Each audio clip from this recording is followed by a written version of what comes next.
Neighborhood Watch presents For the Record, brought to you by Ill Remedy Studios. I'm your host, Os1. And I'm Da Vinci. And we have none other than 60 East in the building. How you doing, brother? What's good, bro? I'm chilling, just chilling. Chilling, man. Hey, man, appreciate you coming through. We love everything you're doing, man. You're way out there doing a lot of stuff, bro. Much love and respect. Thank you, man. Appreciate it. So, we're going to just jump right into it, man. Tell us, man, where did you start rapping? How did that all start you? Where did music influence come from? You know what I mean? Your first encounter with hip-hop. We want to hear it all. I came into hip-hop as a b-boy. I had an older cousin, and like one day he just pulled up to the crib, and he was like, look, and he started breakdancing, and he was trying to show my brother. My brother couldn't really dance, so I was like, man, I could do that, and I always had a big head, so I started doing head spins real quick, and it was like, oh, yeah, he's the b-boy. And my brother was like, man, I need to do something. And then I remember watching, I think it was Beat Street or Breaking, one of those movies. And then we seen the dude start scratching the turntable. And I remember my brother running in the garage and like wiping the dust off one of my mom's old record players she had. And he just threw a record on and started scratching it. And that was how he became a DJ. And eventually DJing led into production and producing, and he needed somebody to rap over his beats. So then my cousin that taught me how to b-boy started rapping, and I started rapping, and the rest is history. That's a cool story. Yeah, that's a great story. Yeah, man. we a super hip-hop family. That's right. That's dope. That's definitely dope. So tell us how, like, you say you went from b-boying to rapping. What's it been like since you just been rapping? What's it been like being an MC out there on a stage, out there in a touring the world, all that? Man, it's been great. I felt like I was bred for this. Just like I said, just coming up. I was a kid, when all this happened. I was third grade when, barely getting into junior high when I started rhyming and like really being part of a crew and breakdancing and all that. So it was just kind of like I've always felt like this is what I've been meant to do. And that first time I got on the stage, I was addicted, and never looked back. Been able to tour the world and do a lot of things ever since, and it's just like a dream come true. Tell awesome. us some of the places you've been. Man, Dubai, Germany, Czech Republic, Amsterdam, Spain, a lot around Europe, UK, all over the United States. Yeah, man. That's so awesome. So, we were talking about this earlier. Tell us like the differences between the European crowds compared to the United States crowds.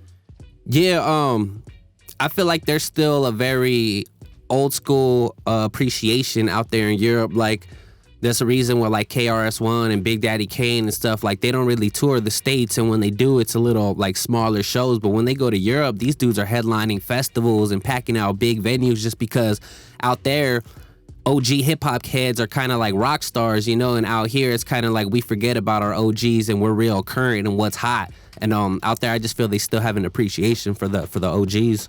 Oh, that's what's up, man. I mean, definitely got to respect people that came before us, you know what I'm saying? Yep. So tell us, man. Tell us about some of your influences, like some musical influences, like who was MCs that influenced you?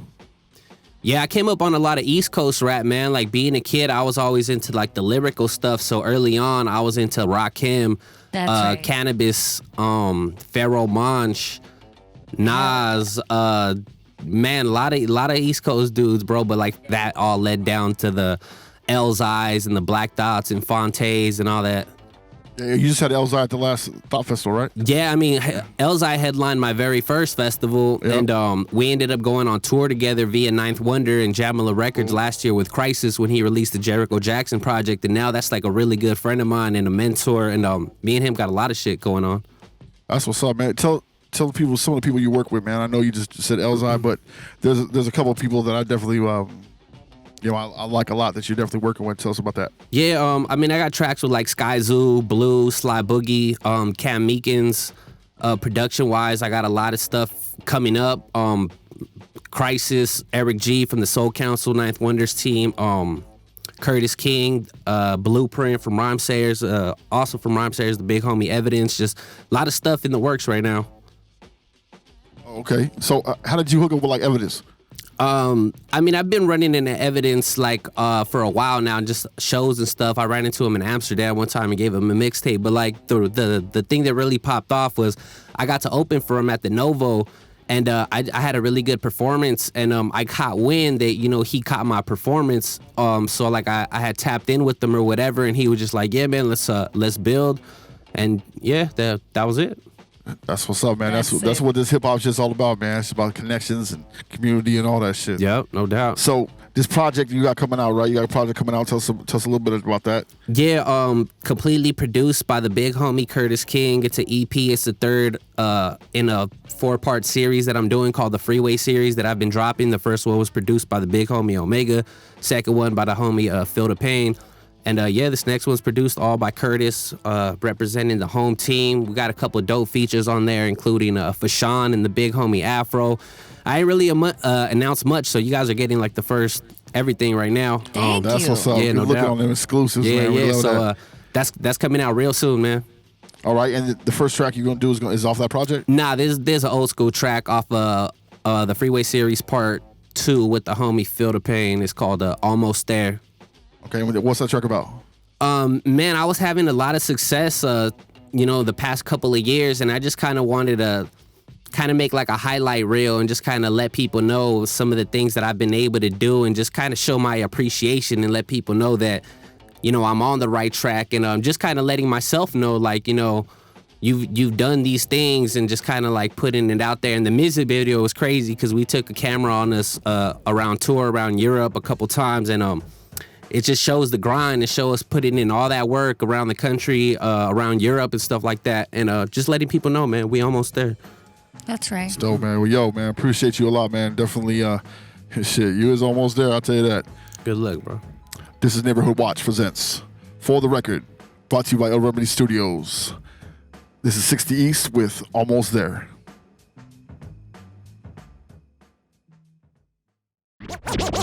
When you look toward the future, when you Yeah, say, yeah. hey, I know I need Shout to be out out Feel there the in that Pain. arena. I know I can do more than what I've been doing. Freeway I know there's series. some great music that I have within me that I haven't brought out here yet. Is that something that you would like to look at within yourself? Almost famous, working with the legends. Got booked for a show right next to Kendrick. Feel some type of way when the fans in my mentions and they tell me that they love me. My music and my message, shout out to the fans, voted me my city's best. Then I threw my own show at South by Southwest.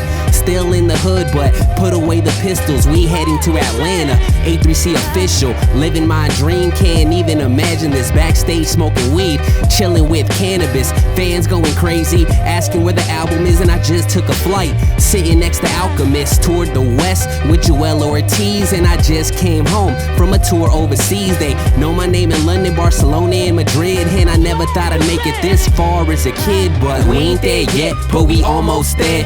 The fans make us feel like we almost there. On a plane in the air, dog, we almost there. We ain't make it yet, but we almost there. We ain't there yet, but we almost there. The fans make us feel like we almost there. On a plane in the air, dog, we almost there. We ain't make it yet, but we almost there. Starting to feel like a rapper, every night is a movie, but they don't know back home still. Driving a hoopty now, life gets crazy when your dreams come true. Did the Red Tour with Game and a song with Blue. They ain't think I would make it, was expected to fail, but it's cool, I just got a royalty check in the mail. They all thought that the kid would be dead or in jail, but every album I drop, I see a up in sales, but we ain't make it yet. Still in the basement, but at least I got my own Pandora station. Ain't got time to hear what the haters will say. Used to rock for free, and now they pay me to play. Never thought I'd get this far. Rhyming words, was in the Twin Cities, sat and buy lunch for Murs. Got people I grew up with thinking we famous, and they all come up saying we made it, but we ain't there yet, but we almost there. The fans make us feel like we almost there. On a plane in the air, dog, we almost there. We ain't make it yet, but we almost there. We ain't there yet, but we almost there. The fans make us feel like we almost there. On a plane in the air, dog, we almost there. We ain't make it yet, but we almost there. Bitch. Yeah. 60 East in the building, motherfuckers. Yo, thank you, man. Thank you for blessing us with that. Almost there. That shit was fire. Yeah, thank you guys, man. Man, so I know the one thing that everybody knows about you is what? The Thought Festival right now, right? Tell us about how that shit started. What is that? What's the name of that? What came up with the name? How you even got the idea to start a festival? Yeah, so Thought Fest is the Happiness of Pursuit Festival. It's a festival I created in 2017. And prior to that, man, we had been doing these small shows. I had been part of a label called First Dirt, and we were throwing shows like all over the country and stuff like that. So I always had the idea of taking that to a bigger level and building a festival. And in 2017, it kind of presented itself.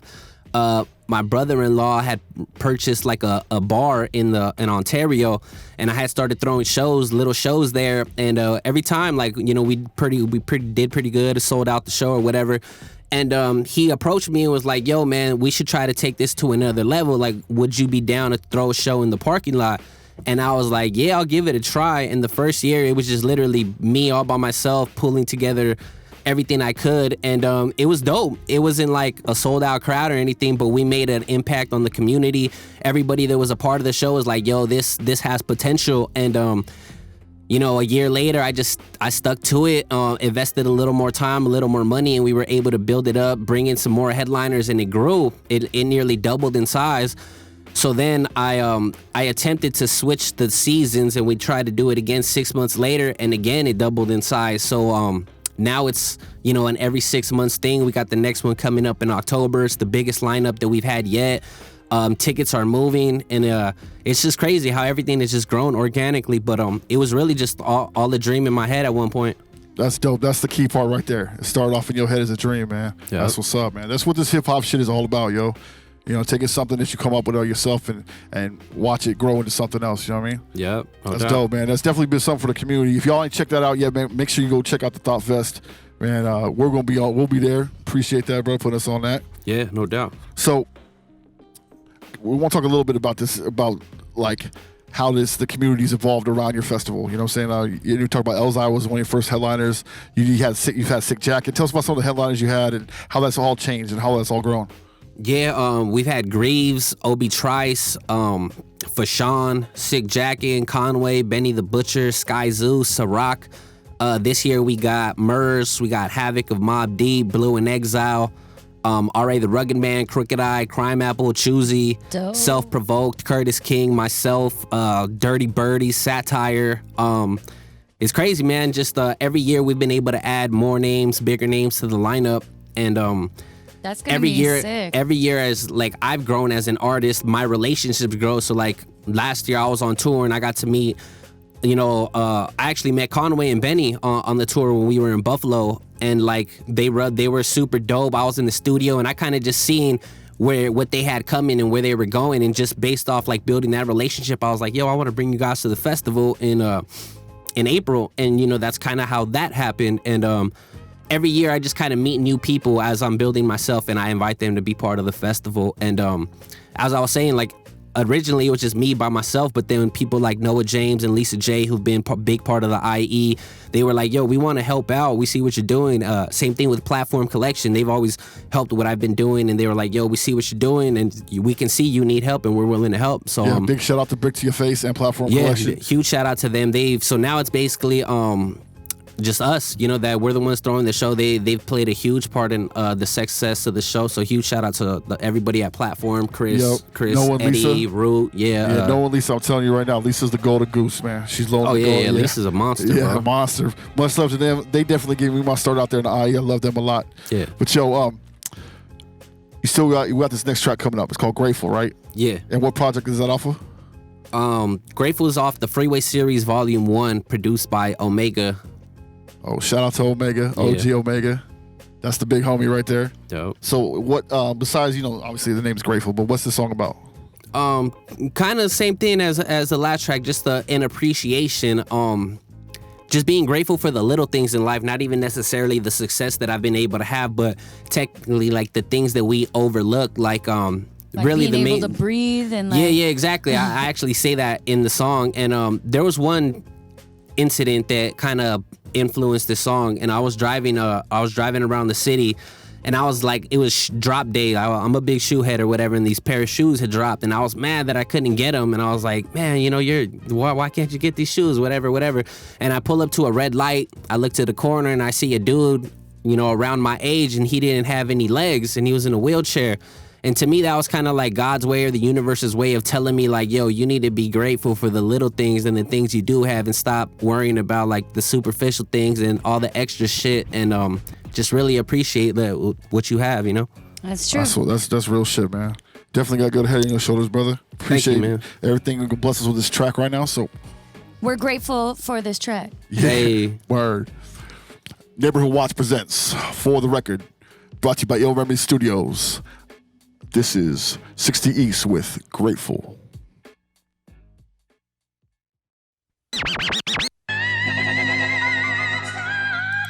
Yeah. Shout out Omega on the track. The Freeway Series, bitch. Hey. Yeah. Yo. But look, yo. Hey, yo, I thank God every morning I open my eyes. Happy to be here, yeah. Glad to be alive. Realize everything is a blessing disguised. Puffing on light, no stress as I stare at the sky. Thank God for mom, she used to hold me in her arms and believed in my dream when I wasn't even on. Grateful for the nights on the block with the squad on the freeway with a can dropping bombs on the wall. I gotta thank God for my beautiful baby in BM2 when she not driving me crazy. Glad with what I got, I don't need a new Mercedes or a crib with 20 rooms, all that shit don't faze me. Thankful for my fans, fam and my mans, quick to lend me a hand and get me out of a jam. Thanking God for this gift, for the stage and the stands as I'm sitting on this plane, waiting to land. I'm grateful to be grateful, grateful for the hateful, grateful for my label in the first day of April, grateful for the cables that turn on these tables, and I'm grateful for these girls that are actually faithful. Grateful to be grateful, grateful for the hateful, grateful for my label in the first day of April, grateful for the cables that turn on these tables, and I'm grateful for these girls that are actually faithful. On some real shit, I don't need $1 million, I never gave a damn about being a baller. Trying to be a father and feed my daughter, murder tracks and stay steady, lacing beats with water. I'm thankful for the opportunities God given me. Chances are endless, and so the possibilities comes to the artistry. Know I'm the epitome, leave a dude dissing me with a disability. Grateful to be in the position I'm in. Could've been serving 10 with my mans in the pen, but instead I'm eating ends off what I write with a pen, getting checks for my sets and what I say off the head. Thank God for my life and the fact he didn't take it, cause I got a lot of people that didn't make it. Thankful for my breath, it ain't about the bread, cause in the end, that shit don't matter when you're dead. I'm grateful to be grateful, grateful for the hateful, grateful for my label in the first day of April, grateful for the cables that turn on these tables, and I'm grateful for these girls that are actually faithful. Grateful to be grateful, grateful for the hateful, grateful for my label in the first day of April, grateful for the cables that turn on these tables, and I'm grateful for these girls that are actually faithful. Freeway Series, 60 East, Omega, holler. That was dope. Man, Boom. grateful for that. Thank you guys, man. No doubt. Well, yo, man, when we get out here, man, tell us where all these people can find all your shit. I mean, from the Thought Festival to your past albums to your shit coming up, your social media plugs, hit us with all that. Yeah, if you want tickets to the festival or more information, it's thopfest.net or follow us at ThoughtFest everywhere. My personal IG is at 60 East, on Twitter at 60 East 909, 60east.net, spelled out SIXTYEAST.net. I'm on YouTube. I'm on everywhere. Spotify. Just Google me, bitch, 60 East. A lot of tons of music coming out. Like I said, Crisis, Eric G, Curtis King, Blueprint Evidence. Be on the lookout. No doubt, man. Bong. Yo, brother, thank you so much for coming through. Thank you for putting us on everything, man. The Thought Festival, everything you do for the community, man. We really appreciate it, bro. Thank you guys. Thanks for having me. Thank you very much. Now, Yep. Neighborhood Watch presents For the Record, brought to you by El Remy Studios. I'm your host, Ost One, I'm Da Vinci. and that's 60 East, and we out this bitch. Peace.